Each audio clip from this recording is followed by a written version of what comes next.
इतिहास, इतिहास, ये तुम मुझे कहाँ ले आए? काकड़ाव, चाहो तो इसे काकड़ाए, काकनाद बोट या बोट श्री पर्वत भी कह सकते हो, जिसे आज तुम सांची कहते हो।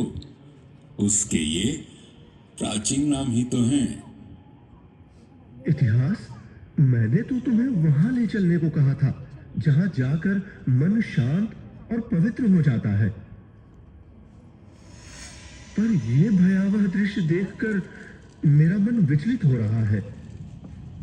कारण है वर्तमान, कारण है। हिंसा और शांति का गहरा रिश्ता है। जो भीतर से अशांत होता है वो बाहर भी अशांति ही फैलाता है। जो भीतर से हिंसक होता है वो बाहर भी हिंसा फैलाता है। इसलिए पहले तुम भीतर से शांत हो। अब ज्योति के उस पुंज को देखो। ये है सांची का महास्तूप, जो आज भी विश्व को करुणा और मैत्री का संदेश दे रहा है।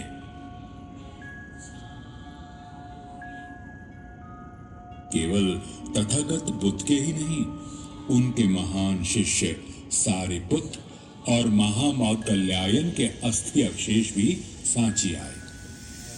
हे अग्रज, आप फिर मुझे भ्रमित कर रहे हैं। मुझे ज्ञात है भगवान बुद्ध तो सांची कभी नहीं आए, तो उनके अवशेष सांची कैसे आए? तुम्हें भ्रमित करना मेरा उद्देश्य नहीं वर्तमान, बल्कि तुम्हारा मन शांत करना है। अच्छा चलो, तुम्हें समय के एक और पक्ष की ओर ले चलता हूं। चलो मेरे साथ ईसा के लगभग 600 साल पहले प्राचीन मगध की राजधानी राजगृह, जिसे आज राजगीर के नाम से जानते हैं।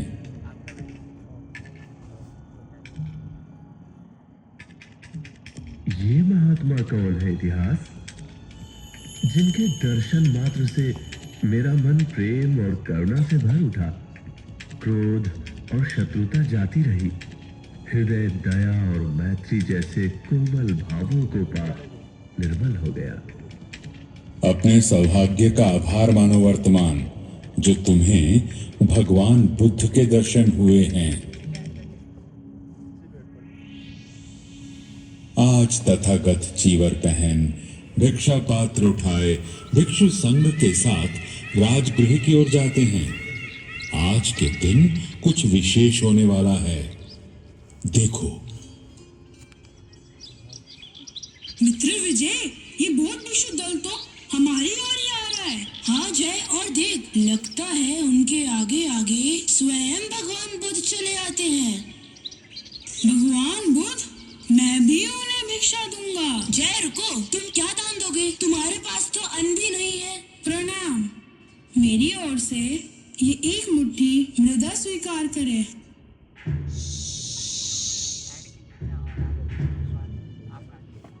अरे ये क्या? नन्हे जय ने एक मुट्ठी मिट्टी भगवान के भिक्षा पात्र में डाल दी और वे भिक्षा स्वीकार कर मुस्कुरा दिए। परंतु क्यों? यही प्रश्न आनंद ने भी किया, जिसे सुनकर भगवान ने अपनी आंखें मूंद ली, जैसे काल के पर्दे हटा कुछ देख रहे हों।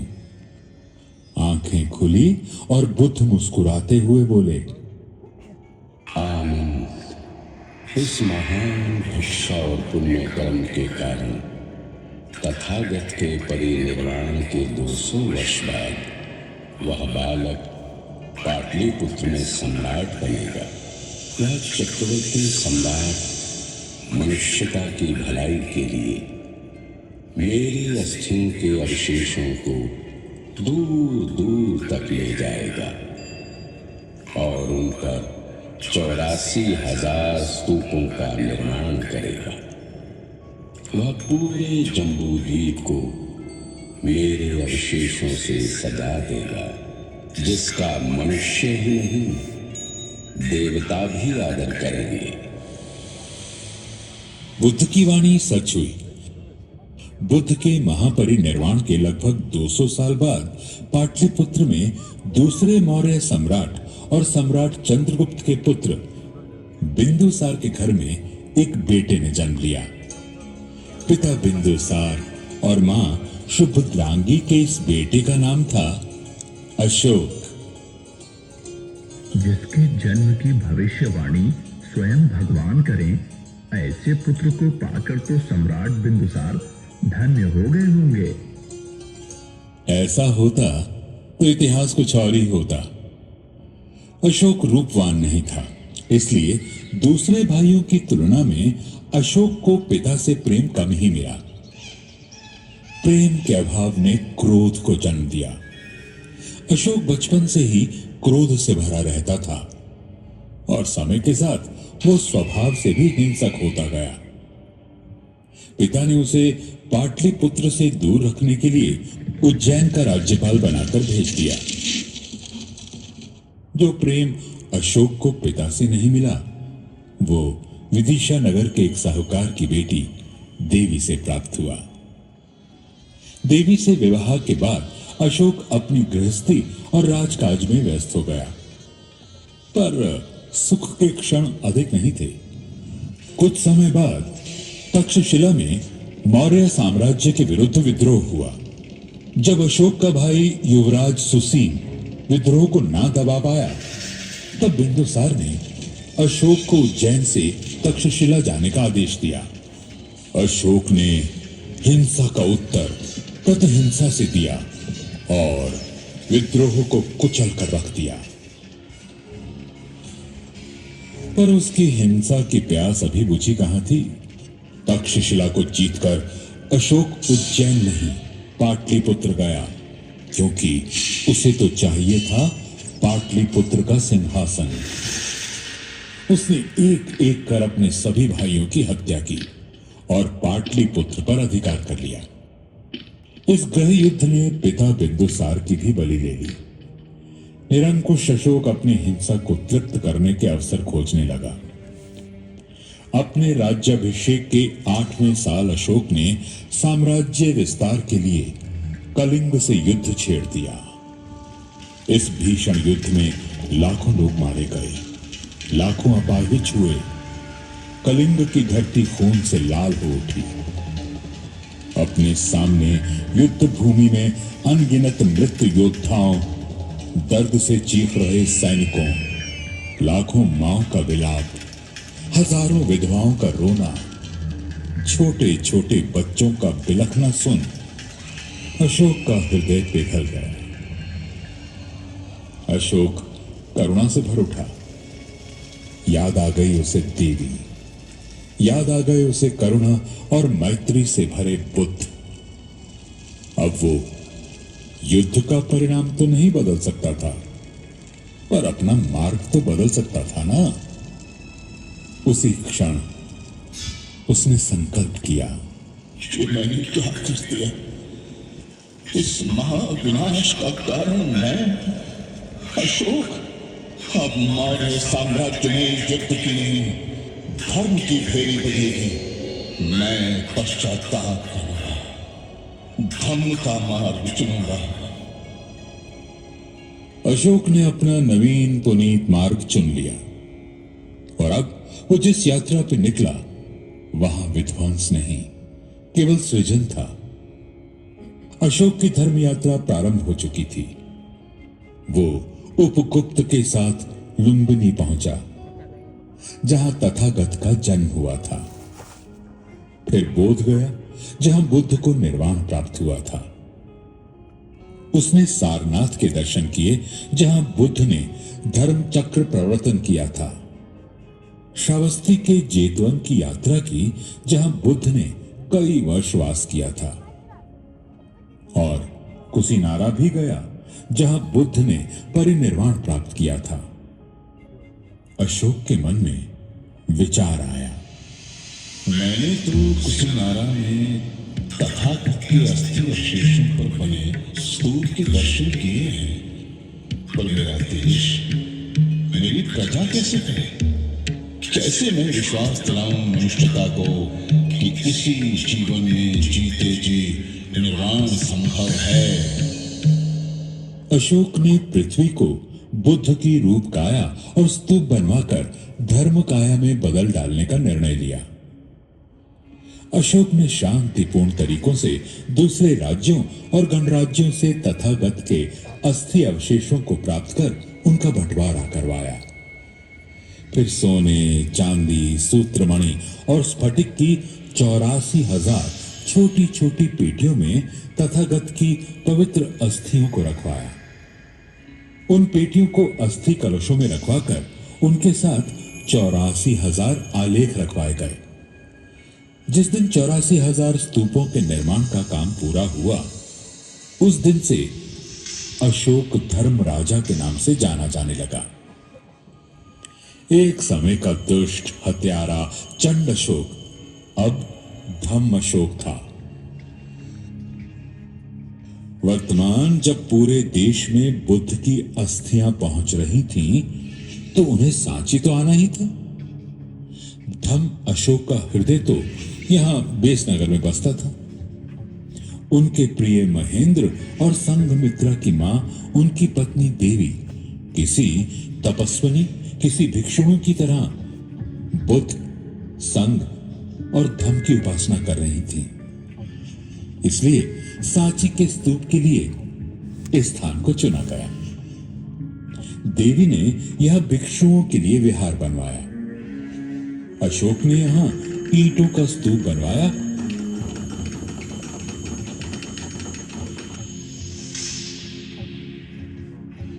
और साथ ही 42 फीट ऊंचा अशोक स्तंभ भी लगवाया। यह स्तंभ सारनाथ के अशोक स्तंभ जैसा ही था। स्तंभ पर ब्राह्मी लिपि में अशोक का शिलालेख है। सांची के आसपास अशोक ने सतधारा और सोनारी में भी स्तूप और विहार बनवाए। केवल अशोक ही नहीं, देवी विदिशा ने भी महान त्याग किए।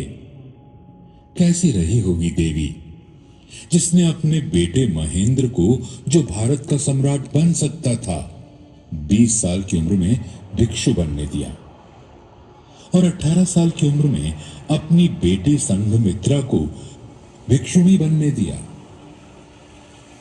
महेंद्र और संघमित्रा के साथ तथागत की अस्थियां और स्मृतियां जम्बू द्वीप के भीतर और बाहर यात्रा कर रही थी।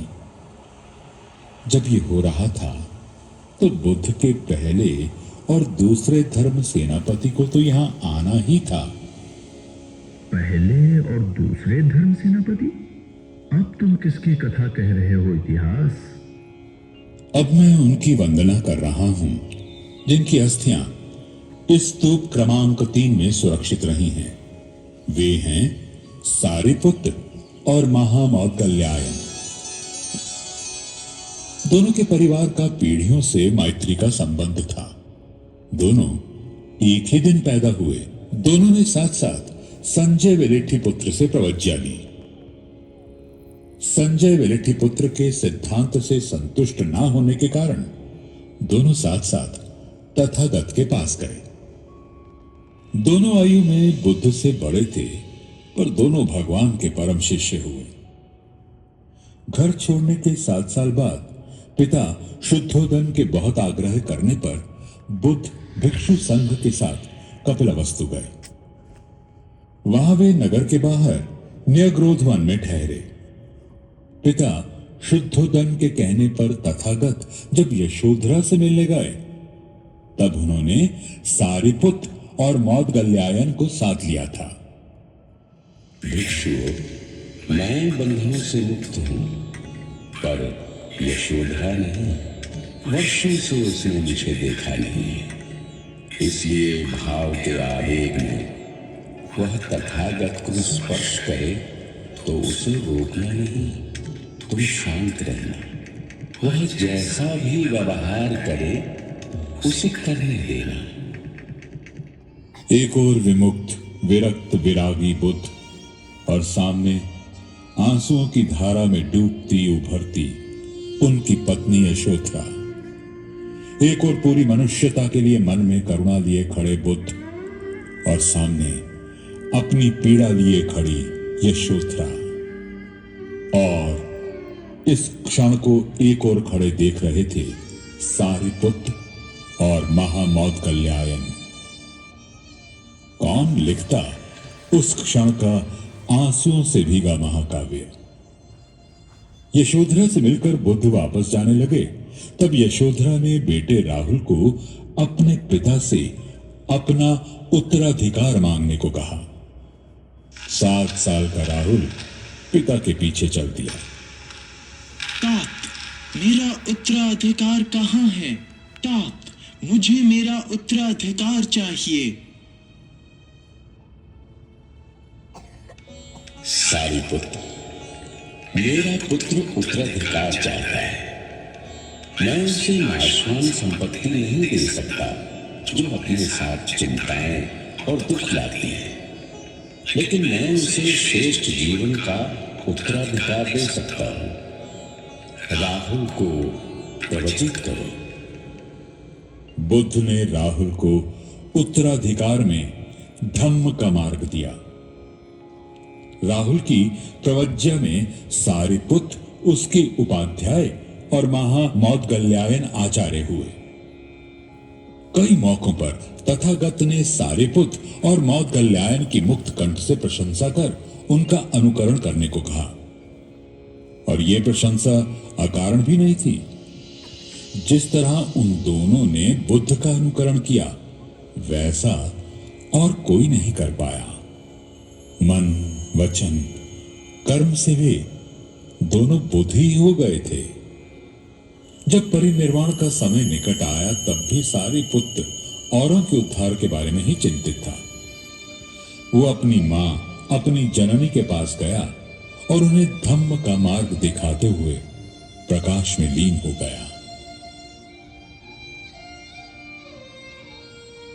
महामौदगल्यायन का अपने मित्र से वियोग हुआ, पर अधिक समय के लिए नहीं। अपने संचित कर्मों का हिसाब किए बिना परिनिर्वाण संभव नहीं। पूर्व जन्म की हिंसा के फलस्वरूप महामौदगल्यायन के द्वार पर हत्यारे आ पहुंचे, पर करुणा मूर्ति ने धैर्य खोए बिना अपनी नियति को स्वीकार किया। सारिपुत्र के परिनिर्वाण के 7 दिन बाद महामौदगल्यायन भी कर्म बंधन से मुक्त हुए।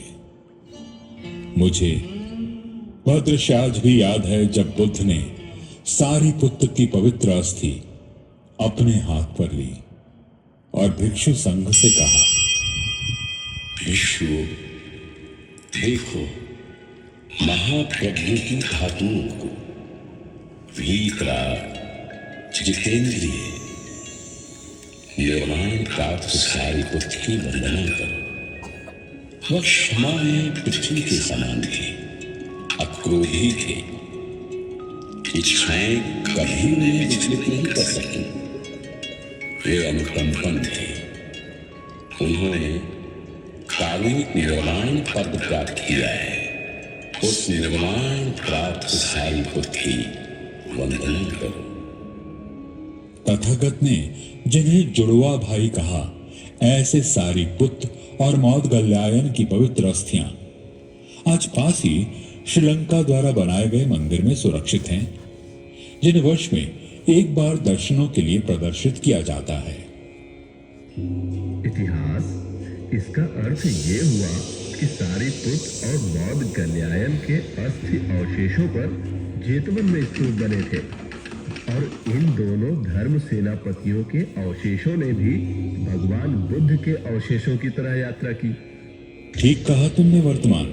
यह कार्य भी अशोक द्वारा ही करवाया गया, पर दोनों भिक्षुओं के अवशेष सांची में हैं, ये बात इतिहास में कहीं खो गई, और इसे फिर प्रकाश में आने में कई वर्ष लगे।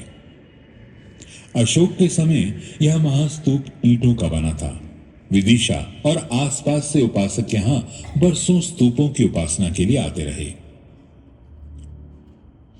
एक दिन मौर्य साम्राज्य के सेनापति पुष्यमित्र शुंग ने छल से अंतिम मौर्य सम्राट बृहद्रथ की हत्या कर दी। मौर्य साम्राज्य का पतन हुआ और उसी के साथ शुंग वंश का उदय। शुंग वंश के लोग वैदिक धर्म के अनुयायी थे। चारों ओर वेदों का स्वर गूंजने लगा। ऐसे में किसी बौद्ध द्वेषी ने स्तूप को क्षतिग्रस्त कर डाला। जिस देश में ब्रह्म अशोक ने अपने शिलालेखों में घोषणा करवाई थी कि सिर्फ अपने धर्म का आदर और दूसरे के धर्म का अनादर नहीं होना चाहिए, हर प्रकार से हर स्थिति में दूसरे संप्रदायों का सम्मान करना चाहिए, वहां कोई कैसे ये निंदनीय काम कर सकता था? धिक्कार है उन्हें जो किसी भी स्मारक का अपमान करते हैं। फिर क्या हुआ इतिहास? पुष्यमित्र का पुत्र अग्निमित्र, जो उस समय विदिशा बेसनगर में राज्यपाल था, उसके समय में स्तूप की मरम्मत करवाई गई। उसे आकार में दुगना करवा दिया गया और पूरे स्तूप को पत्थर की पटियाओं से चुनवा दिया गया। शुंग वंश के बाद सातवाहनों के शासन में ईसा से पहली शताब्दी में चारों दिशाओं में 4 तोरण द्वार और स्तूप के चारों ओर वेदिका जोड़ी गई। तोरण द्वारों पर जातक कथाएं, बुद्ध के जीवन की महत्वपूर्ण ऐतिहासिक घटनाएं और उसके बाद के धम्म से संबंधित इतिहास और आख्यानों को शिल्पों में उकेरा गया है। इनमें अशोक का बोधि वृक्ष का दर्शन और प्रवास भी उल्लेखनीय है। ध्यान देने वाली बात यह है कि तोरण द्वार के इन शिल्पों में बुद्ध को मूर्ति रूप में न दिखाकर सिंहासन, चक्र और पद्म चिन्ह जैसे प्रतीकों में दिखाया गया है। गुप्त सम्राट वैष्णव धर्म के समर्थक थे, पर उनके शासन में सांची और कला का विकास हुआ। गुप्त काल में स्तूप के पास कई मंदिर और विहार भी बने। 7वीं से 12वीं शताब्दी तक मंदिर और विहारों का निर्माण होता रहा और वैदिक धर्म और बुद्ध धर्म साथ साथ पनपते रहे। साम्राज्य बदलते रहे, पर सांची बदलती हुई राजनीति से अप्रभावित निरंतर समृद्ध होती रही। 14वीं शताब्दी के बाद सांची वीरान हो गया। सन 1818 में सांची प्रकाश में तब आया जब जनरल टेलर ने सांची के खंडहरों को ढूंढ निकाला। खंडहरों के प्रकाश में आते ही सांची खजानों की खोज करने वाले शिकारियों और उत्साही पर अप्रशिक्षित पुरातत्व शास्त्रियों का शिकार स्थल बन गया। स्मारकों में छिपे रहस्यों को ढूंढने और छिपे खजानों को लूटने की चाह ने सांची के स्मारकों को बड़ा नुकसान पहुंचाया। 1851 में सर अलेक्जेंडर कनिंघम और कैप्टन FC मेसी द्वारा कई स्मारकों की खुदाई करने की जल्दबाजी ने भी स्मारकों के नुकसान और लूट में योगदान दिया। हालांकि वे स्तूप क्रमांक 2 और 3 से अस्थि अवशेषों की छोटी छोटी पेटियां पाने में सफल हुए। स्तूप क्रमांक 3 से मिली 2 पेटियों के ढक्कन पर छोटा अभिलेख लिखा था। जो पेटी दक्षिण की ओर थी उस पर लिखा था सारिपुत्स यानी सारिपुत के, और जो उत्तर की ओर थी उस पर लिखा था महामोगलांस यानी महामौदगल्यायन के। यानी अभिलेखों के कारण सारिपुत और मौदगल्यायन के अवशेषों की पहचान हुई। हाँ, दोनों मित्र जन्म में साथ रहे, जीवन में साथ रहे, परिनिर्वाण में साथ रहे और स्तूप में भी साथ साथ रहे। दाएं और बाएं जैसे दोनों बुद्ध के दाएं और बाएं रहा करते थे। सांची के पास सतधार के स्तूप में भी इस प्रकार सारिपुत और महामौदगल्यायन के अस्थि अवशेष मिले। सन 1912 से 1918 तक सर जॉन मार्शल ने व्यवस्थित उत्खनन कर स्तूपों एवं विहारों को सामने लाने एवं वर्तमान स्वरूप में लाने के लिए अथक प्रयास किया। इतिहास पर यहाँ स्तूपों के साथ साथ मंदिर भी तो है। मंदिर भी तो धर्म का ही मार्ग दिखाते हैं वर्तमान, और एक दूसरे के धर्म का आदर करना ही सहिष्णुता है। आज सांची में 3 स्तूपों सहित लगभग 50 स्मारक हैं। इतिहास के अलग अलग कालखंडों में समन्वय और सहिष्णुता, यही तो सांची और भारत का दर्शन है। मेरा कार्य पूरा हुआ। अब मुझे लौटना है वहां जहां बुद्ध और उनके धम्म सेनापति सारिपुत्र और महामौदगल्यायन तथागत के अग्रश्रावक और अग्रश्राविकाएं धम्मोपासक अपने कदमों के निशान छोड़ गए हैं। मेरा यही संदेश है तुम्हारे लिए और उन सब के लिए जिन तक मेरी आवाज पहुंच रही है। आप लोग बुद्ध, संघ और धर्म की महान परंपरा के उत्तराधिकारी हो। आप खुद निर्णय लो, आपको द्वेष, कलह, पीड़ा और युद्ध का रास्ता चुनना है या प्रेम, करुणा, निर्वाण सिखाते बुद्ध का। आपका संसार कैसा हो, अब ये आप ही के हाथों में है।